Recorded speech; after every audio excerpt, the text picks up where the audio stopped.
السلام عليكم ورحمة الله تعالى وبركاته. بسم الله الرحمن الرحيم. رياض الصالحين பாடம் 265.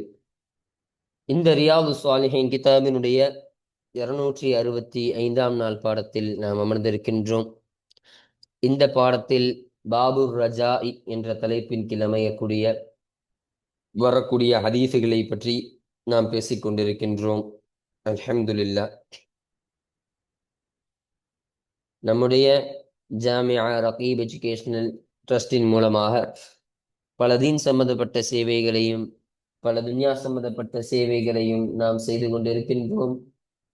இந்த சேவைகள் எவ்வித தொய்வின்றி தொடர்ந்து நடைபெறுவதற்காக நீங்கள் துஆ செய்யுங்கள். இன்னும் ஆதரவு தாருங்கள்.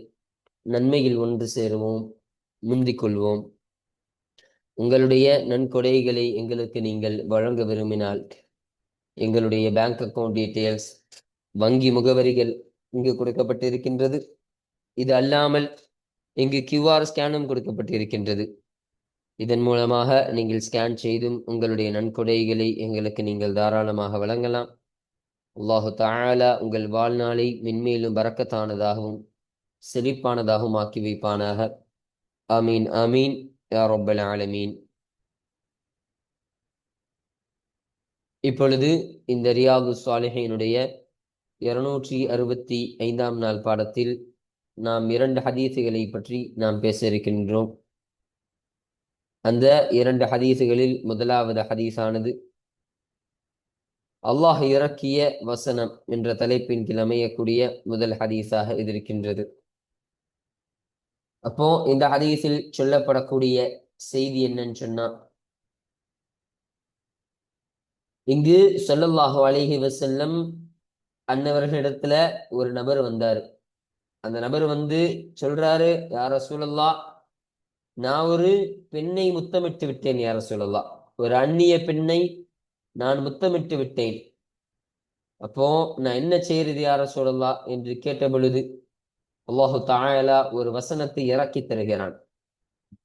அப்போ அந்த வசனமாகிறது, வஅகிமிஸ் ஸலாத தரஃப இன்னஹாரி வஸுலஃபம் மினல் லைல் இன்னல் ஹஸனாத் யுத்ஹிபுனஸ் ஸய்யிஆத் ஸதகல்லாஹுல் அலீம் என்ற இந்த வசனத்தை அல்லாஹு தஆலா அந்த நபர் கேட்ட பொழுது இறக்கி தருகிறான். அப்ப இந்த ஆயத்தினுடைய அர்த்தம் என்னன்னா, நீங்கள் தொழுகையை நிலைநாட்டுங்க. அந்த பகலின் 2 ஓரங்களிலும் இன்னும் இரவிலிருந்து ஒரு பங்கிலேயும் நீங்கள் அந்த நேரத்தில் தொழுகையை நிலைநாட்டக்கூடியவர்களாக இருங்க. நிச்சயமாக உங்களுடைய நன்மைகள் ஆகிறது உங்களுடைய தீமைகளை அளிக்கக்கூடியதாக இருக்கும் என்ற இந்த வசனத்தை அல்லாஹு தஆலா இறக்கி தந்தான். அப்ப தொழுகையின் மூலமாக நீங்கள் உங்களுடைய பாவங்கள், சிறிய பாவங்கள் மன்னிக்கப்பட்டு விடும் என்பதை அல்லாஹு தஆலா இந்த குர்ஆன் வசனத்தின் இறக்கி தந்த உடனே ஸல்லல்லாஹு அலைஹி வஸல்லம் அன்னவர்களும் இதை சொன்னார்கள். அந்த நபருக்கு சொன்ன உடனே அந்த நபர் கேட்டார், யா ரசூலல்லாஹ், இந்த சட்டம் எனக்கு மட்டும்தானா யா ரசூலல்லாஹ், இது எனக்கு மட்டும்தான் சலுகையா யா ரசூலல்லாஹ் என்று கேட்ட பொழுது ஸல்லல்லாஹு அலைஹி வஸல்லம் அன்னவர்கள் சொன்னார்கள், இது உங்களுக்கு மாத்திரம் கிடையாது, என்னுடைய உம்மத்தார்கள், என்னுடைய சமுதாயத்தார்கள் அனைவர்களுக்கும் இதுதான், இவர்களுக்கும் இந்த சட்டம்தான் என்று ஸல்லல்லாஹு அலைஹி வஸல்லம் அன்னவர்கள் இந்த விஷயத்தை நமக்கு இந்த ஹதீஸின் மூலம் நமக்கு பதிவு செஞ்சு தந்தார்கள். இப்போ இது முதலாவது ஹதீஸ். அடுத்தபடியாக 2வது ஹதீஸாக தொழுகையின் மூலம் மன்னிப்பு என்ற தலைப்பின் கீழ் அமையக்கூடிய 2வது ஹதீஸாக இருக்கின்றது. இப்போ இந்த ஹதீஸில் ஸல்லல்லாஹு அலைஹி வஸல்லம் அன்னவர்களை தேடி ஒரு நபர் வரான்.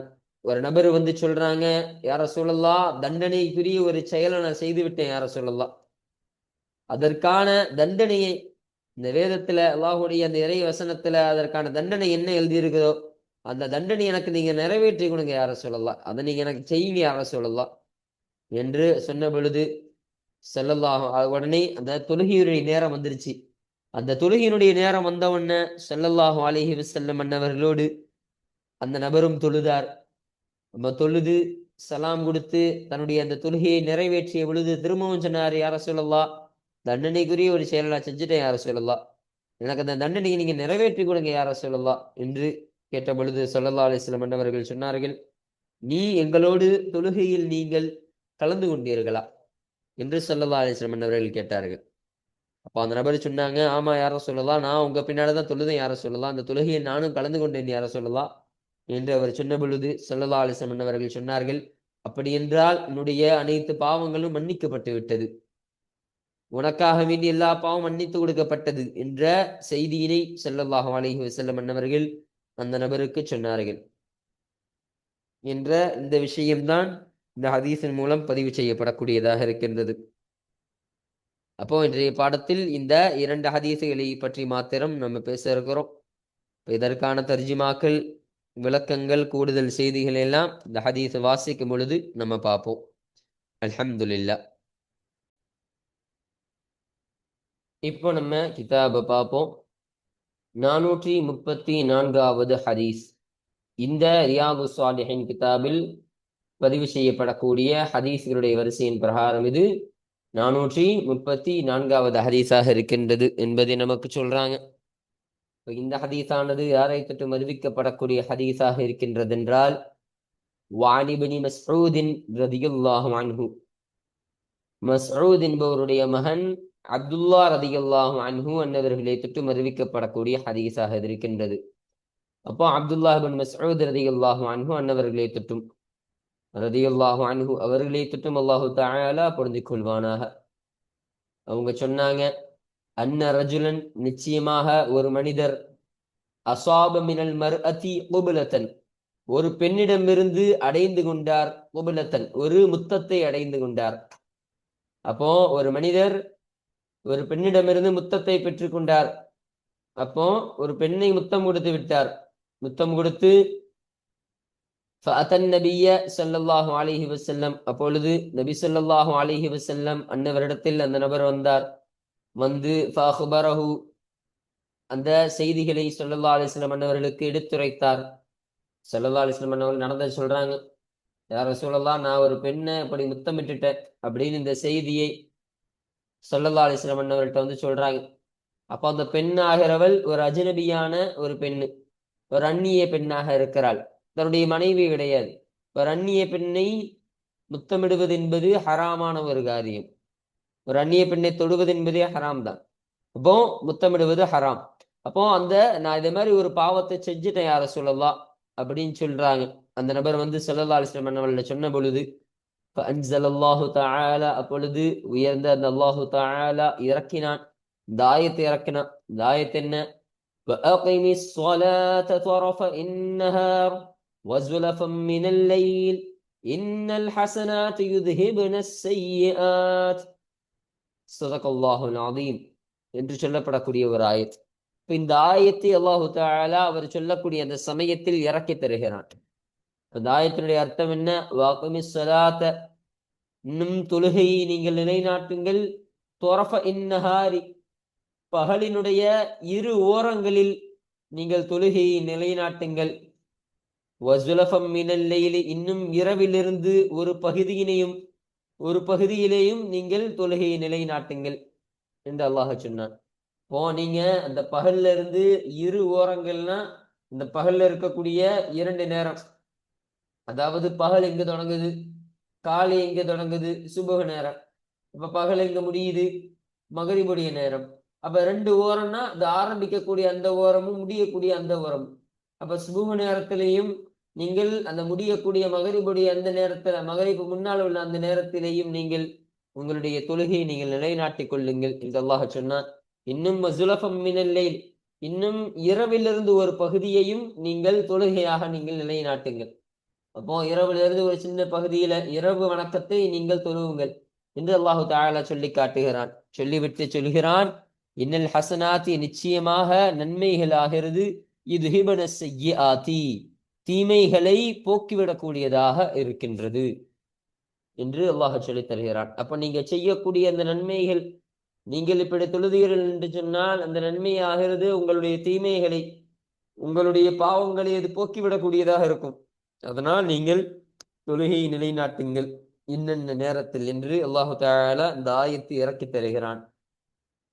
ஹூத், சூரத்துல் ஹூதுல 114வது ஆயத்தாக இந்த ஆயத்தானது பதிவு செய்யப்படுகின்றது என்பதை சொல்றாங்க. அந்த சமயத்துல ஃபகால ரஜுலு, அப்பொழுது அந்த மனிதர் சொன்னார், அலி ஹாதா. அப்போ இந்த இடத்துல ஸல்லல்லாஹு அலைஹி வஸல்லம் அன்னவர்கள் இந்த ஆயத்து இறங்கின உடனே அந்த நபருக்கு சொல்லிட்டாங்க, நீங்கள் உங்களுடைய தொழுகையை நிலைநாட்டிக் கொள்ளுங்கள் என்று அல்லாஹுவே திருமறையில் உங்களுக்காக இந்த ஆயத்தை இறக்கி தந்துட்டான். அதனால நீங்க செஞ்சது ஒரு பாவமான செயல்தான். அப்போ அதன் காரணமாக நீங்கள் நன்மைகளை செய்யக்கூடியவர்களாக இருங்க. இந்த தொழுகையை இந்த நேரத்தில் நீங்கள் நிறைவேற்றக்கூடியவர்களாக இருங்க. அப்படி நிறைவேற்றக்கூடியவர்களாக இருந்தீங்கன்னு சொன்னா அந்த நன்மைகளே உங்களுடைய பாவங்களை போக்கிவிடக்கூடியதாக இருக்கும் என்ற செய்தியினை ஸல்லல்லாஹு அலைஹி வஸல்லம் அன்னவர்கள் அந்த நபருக்கு சொன்னார்கள். அப்பொழுது ஃபகால ரஜுலு, அப்பொழுது அந்த நபர் கேட்டார், அலி ஹாதா யா ரசூலல்லாஹ், அல்லாஹுடைய தூதரே, இது எனக்கு மட்டும் தானா, இது எனக்கு தானா என்று அவர் கேட்டார்.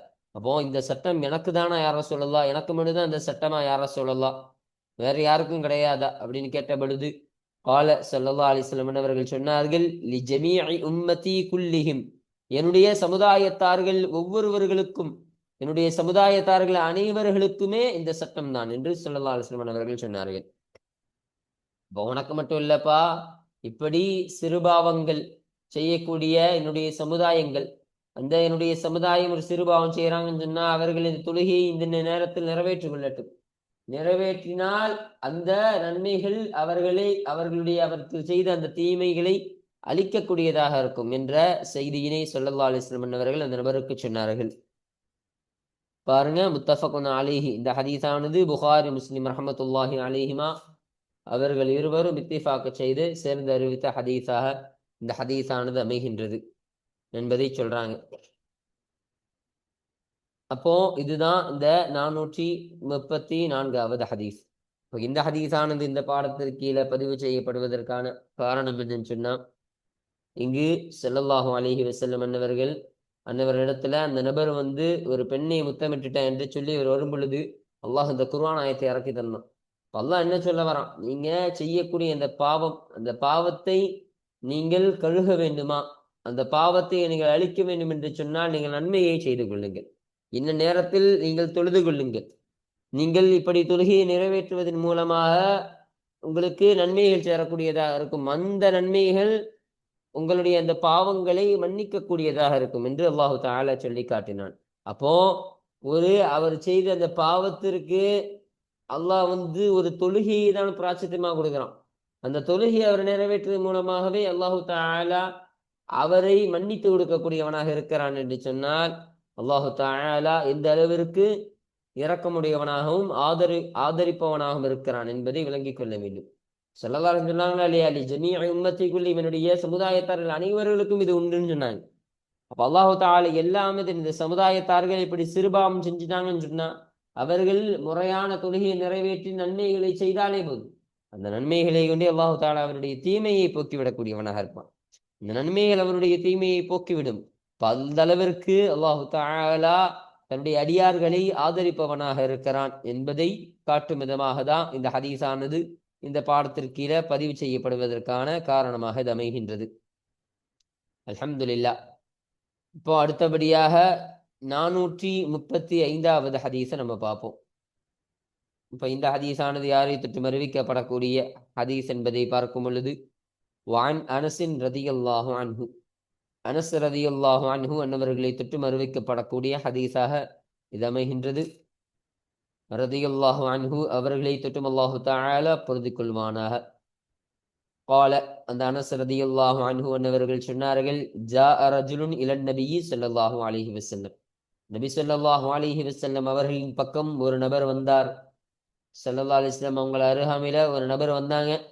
அப்போ ஃபகால, அந்த நபர் சொன்னார், யா ரசூலல்லாஹி, அல்லாஹுடைய தூதரே, அஸபது ஹத்தன், தண்டனைக்குரிய காரியத்தை நான் அடைந்து விட்டேன் என்று அவர் சொன்னார். இப்போ தண்டனைக்குரிய காரியத்தை நான் அடைஞ்சிட்டேன்னா, தண்டனைக்கு உகப்பான காரியத்தை, தண்டனைக்குரிய காரியத்தை நான் செய்து விட்டேன் யா ரசூலல்லாஹ். அதனால ஃபாகிம்ஹு அலைய, என் மீது அந்த தண்டனையை நீங்கள் நிலைநாட்டுங்கள், அந்த பாவத்திற்கான அந்த தண்டனையை நீங்கள் என் மீது நீங்கள் நிலைநாட்ட, எனக்கு அந்த தண்டனையை கொடுங்க என்று அந்த நபர் சொன்னார். அப்பொழுது வஹலரத்தி ஸலாத்து, இன்னும் தொழுகையானது தொழுகை நேரம் என்பதும் வந்துவிட்டது. இப்போ தொழுகை ஆஜராகிவிட்டது. அப்போ ஃபஸல்லா மஅ ரசூலில்லாஹி ஸல்லல்லாஹு அலைஹி வஸல்லம், அல்லாஹ்வுடைய தூதர் ஸல்லல்லாஹு அலைஹி வஸல்லம் அவர்களோடு அந்த நபரும் தொழுதார்.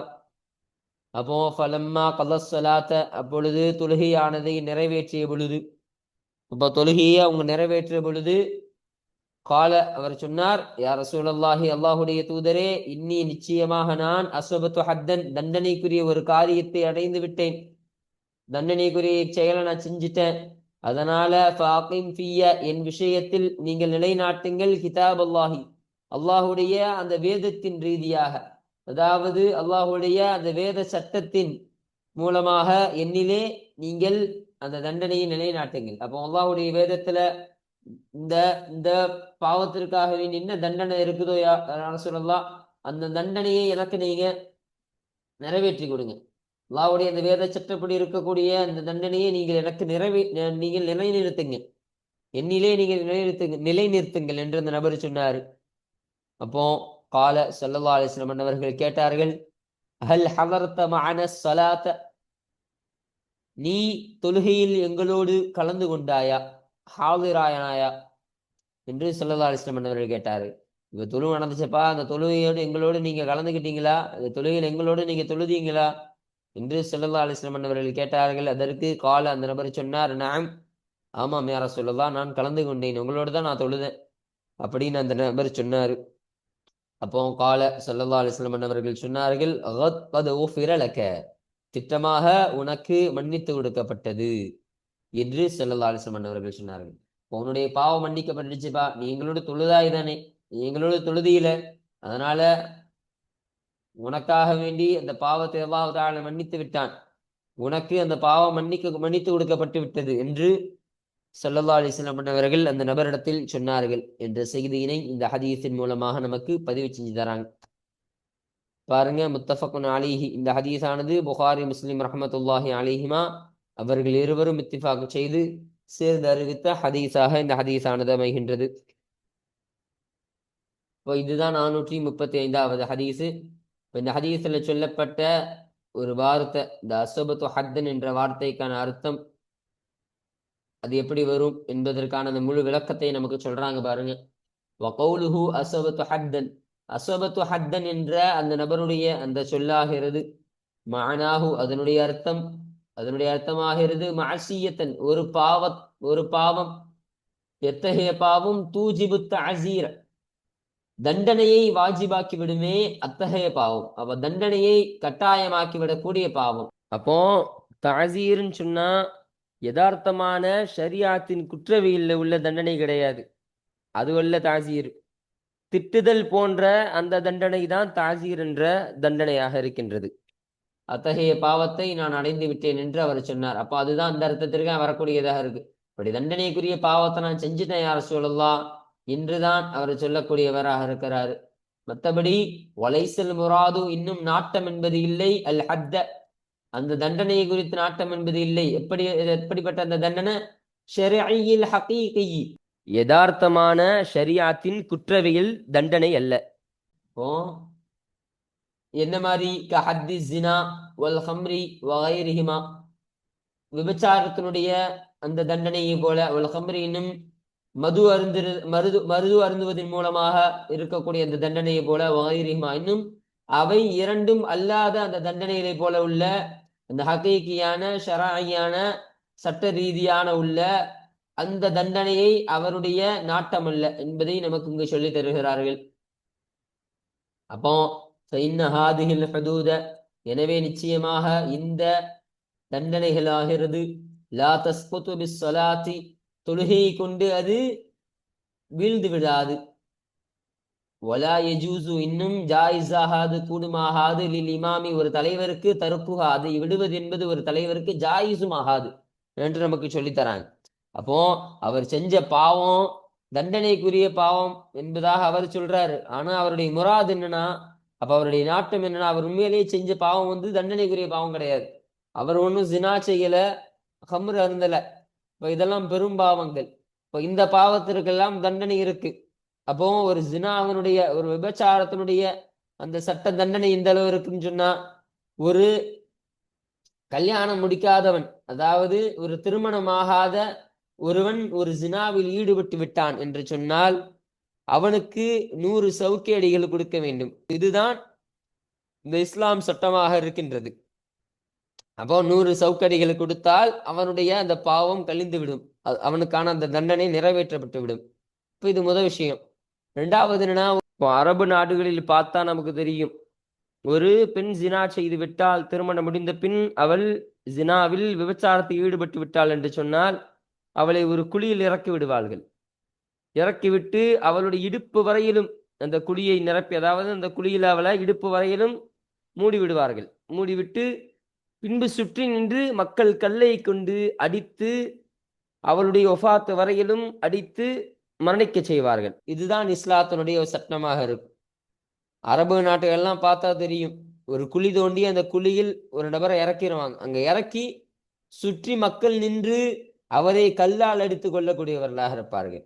இதுதான் அந்த ஜினாவிற்கான, ஒரு திருமணம் முடித்த பின் செய்யக்கூடிய அந்த விபச்சாரத்திற்கான ஒரு தண்டனையாக இருக்கின்றது. அப்ப இத்தகைய தண்டனைகள்லாம் அது கிடையாது. அப்போ அவருடைய முராது இத்தகைய பெரிய பாவலாம் அவன் செய்யல, ஒரு சின்ன பாவம் தான் அவன் செஞ்சிருக்கிறார் என்ற விஷயத்த சொல்றாங்க. இன்னும் இங்க ஒரு விஷயத்த சொல்றாங்க, ஃபைன் ஹாதில் ஹதூத, நிச்சயமாக இந்த தண்டனைகள் எல்லாம் லா தஸ்குது பிஸ்ஸலாத்தி, தொழுகையை கொண்டு நிறைவேற்றப்படாது, தொழுகையை கொண்டு அது வீழாது என்று சொல்கிறார்கள். அப்போ இப்படி இந்த ஜினா, விபச்சாரம், இந்த மது அருந்துதல், இதற்கான அந்த பாவத்திற்கான தண்டனைகளா இருக்குதா இல்லையா, இதெல்லாம் அந்த தொழுகையை கொண்டு சரிபடுத்த முடியாது, சரி கட்ட முடியாது என்பதை நமக்கு இங்க சொல்லி தராங்க. அப்போ அந்த தொழுகையை ஒருத்தர் ஜினா செஞ்சுட்டான், ஒருத்தவன் ஜினா செஞ்சுட்டு அவன் தொழுகிறான். இப்போ ஸல்லல்லாஹு அலைஹி வஸல்லம் அவர்களோடு இவர் தொழுதவன ஸல்லல்லாஹு அலைஹி வஸல்லம் அவர்கள் உன் பாவம் மன்னிக்கப்பட்டுன்னு சொன்னாங்க. ஏன்னா அவர் ஒரு சின்ன பாவம் செஞ்சிருந்தார். ஆனா இப்படி ஒரு விபச்சாரம் செய்தவன் இதே மாதிரியே அவர் தொழுதுட்டு அவர் பாவம் மன்னிக்கப்பட்டுடுச்சுன்னு நினைச்சுக்கலாமான்னு கேட்டா அது கிடையாது, அது ஏற்றுக்கொள்ளப்படாது. அப்ப அவருடைய பாவம் என்பது அந்த தொழுகையை கொண்டு நிவர்த்தி செய்யப்படாது, தொழுகையை கொண்டு அவருடைய பாவம் விழுந்து விடக்கூடியதாக இருக்காது. ஏன்னா இது ஒரு பெரும்பாவமாக இருக்கின்றது. இன்னும் வலா யஜூஸுலில் இமாமி தருக்குவா, இன்னும் ஒரு தலைவருக்கு அதை தண்டனை கொடுக்காமல் விடுவதும் அவருக்கு இது ஜாயிஸ் ஆகாது, அவருக்கு கூடுமாகாது. ஒரு இப்படி ஒரு பெரிய ஜினா செஞ்சுட்டாரு, ஹம்ரு குடிச்சிட்டாரு, இத்தகைய ஒரு இதுல இருக்கும்போது இஸ்லாமிய ரீதியில் இருக்கக்கூடிய அந்த சட்டத்தின் ரீதியாக வாழக்கூடிய அந்த நாட்டில்தான் இது என்னது, இது அமல் செய்யப்படும், இது இது அமலுக்கு எடுத்து வரப்படும். அதை தான் சொல்றாங்க, அப்படி ஒரு தலைவர் இருக்கிறான்னு சொன்னா அந்த ஜினாவிற்கான அந்த தண்டனையை கொடுத்துதான் ஆகணும். ஹம்ரு மது அருந்ததற்கான அந்த தண்டனை அவர் கொடுத்துதான் ஆகணும். அதை கொடுக்காமல் அவர் அப்படியே விட்டுறது, சரி அவர் எதை செஞ்சுட்டாரு, அவர் தொழுதுட்டு அவர் பாவத்தை போக்கிக்கிட்டோம் அப்படின்னு ஒரு தலைவர் அவரை விடுவதும், அந்த காரியத்திற்காக அவர் விடுவதும் அவருக்கு கூடுமாகாது என்ற விஷயத்தை இங்கு நமக்கு தெளிவாக பதிவு செய்து தருகிறார்கள். அப்போ இதுதான் மொத்தமாக 435வது ஹதீஸாக இருக்கு. இப்போ இந்த ஹதீஸானது யாரை தொற்றும் அறிவிக்கப்படக்கூடிய, அப்போ இந்த ஹதீஸானது இந்த பாடத்திற்கீழ பதிவு செய்யப்படுவதற்கான காரணம் என்னன்னு சொன்னா, இங்கு ஸல்லல்லாஹு அலைஹி வஸல்லம் மன்னவர்களோடு அந்த பாவத்திற்குரிய செயலை நான் செய்துவிட்டேன் யா ரசூலல்லாஹ் என்று சொல்லி வந்த அந்த நபர் ஸல்லல்லாஹு அலைஹி வஸல்லம் மன்னவர்களோடு தொழுதார்கள். தொழுதவன ஸல்லல்லாஹு அலைஹி வஸல்லம் ஒஃபிரலக்க, உனக்கு பாவமெல்லாம் மன்னிக்கப்பட்டுச்சுப்பா, நீ போ அப்படின்னு ஸல்லல்லாஹு அலைஹி வஸல்லம் மன்னவர்கள் சொன்னார்களா இல்லையா? இப்ப காரணம் என்ன, இந்த சிறு பாவங்களை எல்லாம் அல்லாஹு தஆலா தொழுகையை கொண்டு அல்லாஹு தஆலா மன்னிக்கக்கூடியவனாக இருக்கிறான்.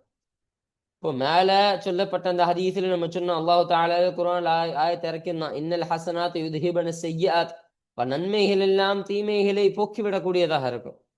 அப்போ அந்த தொழுகை என்ற அந்த நன்மைகள் அந்த நீங்கள் செய்த அந்த சிறுபாவம் என்ற அந்த தீமையை முழுவதுமாக போக்கிவிடக்கூடியதாக இருக்கும். அப்ப அல்லாஹு தஆலா அந்த பாவத்திற்கு சாதாரணமான ஒரு தொழுகையை கொண்டு அந்த பாவத்தை மன்னித்து விடக்கூடியவனாக இருக்கிறான் இல்லையா? அல்லாஹ் எந்த அளவிற்கு ஆதரிப்பவனாக இருக்கிறான் தன்னுடைய அடியார்களை, இன்னும் தன்னுடைய அடியார்களுக்கு எந்த அளவிற்கு இரக்கம் காட்டக்கூடியவனாக இருக்கிறான். அல்லாஹ் மீது ரஜா வையுங்கள், அல்லாஹ் மீது நீங்கள் ஆதரவு வையுங்கள் என்ற ஒரு கருத்தை ஸல்லல்லாஹு அலைஹி வஸல்லம் அவர்கள் இந்த ஹதீஸின் மூலமாக நமக்கு சொல்லித் தருகிறார்கள். அப்போ இந்த ஒரு கருத்தின் அடிப்படையில தான் இந்த ஹதீஸானது இந்த பாடத்திற்கீழ பதிவு செய்யப்படுவதற்கான காரணமாக இது அமைகின்றது. அல்ஹம்துலில்லாஹ்.